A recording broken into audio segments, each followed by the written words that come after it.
திருவள்ளுவரின் வழியில் வாழ்ந்து வாழ்வின் உன்னத நிலையினை அடைய திருக்குறளோடு நாம் என்னும் இந்த நிகழ்விலே இணைந்திருக்கின்ற உங்கள் அனைவருக்கும் முதற்கண் வணக்கம். குறள் எண் 952, அதிகாரம் குடிமை. அனைவருக்கும் சுதந்திர தின நல்வாழ்த்துக்கள். 1872 ஆண்டு செப்டம்பர் 5ஆம் நாள் தூத்துக்குடி மாவட்டம் ஒட்டப்பிடாரத்தில் ஒரு செல்வச் செழிப்பான குடும்பத்தில் பிறந்தவர் வ.உ. சிதம்பரம் பிள்ளை. திருக்குறள் மீது தீராத பற்றுடையவர், கப்பலொட்டிய தமிழர் என்று அழைக்கப்பட்ட மிகச்சிறந்த தேசபக்தர்.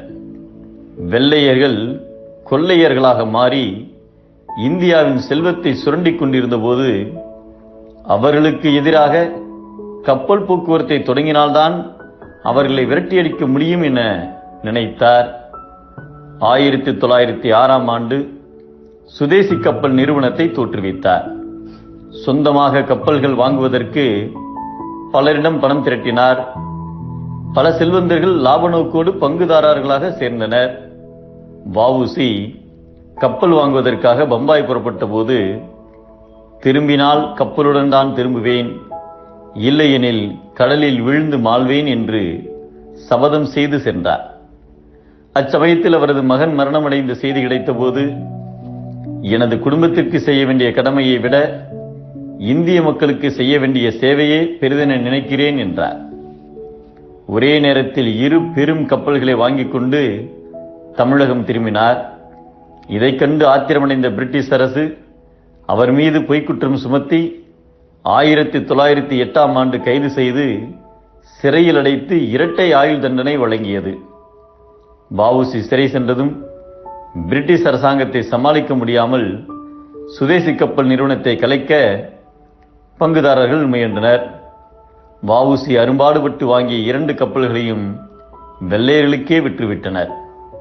சிறையில் வாடிய வ.உ.சி.யால் கப்பல் நிறுவனம் கலைக்கப்பட்டதை கூட சகித்துக் கொள்ள முடிந்தது. ஆனால் பிரிட்டிஷ் அரசாங்கத்திடம் கப்பல் விற்றதை அவரால் பொறுத்துக் கொள்ளவே முடியவில்லை.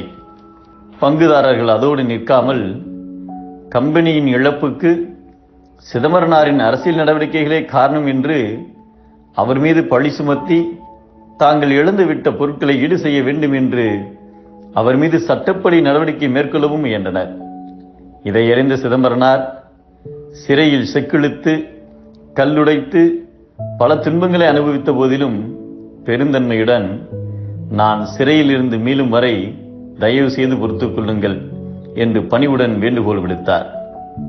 உயர்ந்த குடியில் பிறந்தவர்கள் நல்லொழுக்கம், உண்மை, நாணம் ஆகிய 3 குணங்களிலிருந்தும் தவறி நடக்க மாட்டார்கள் என்பதை ஒழுக்கமும் வாய்மையும் நாணும் இம்மூன்றும் இழுக்கார் குடிப்பிறந்தார் என்கிறார் நம் தெய்வப்புலவர் திருவள்ளுவர். ஒழுக்கம் குன்றுதல் கீழ்குடி, ஒழுக்கம் மிகுதியே மேல்குடி.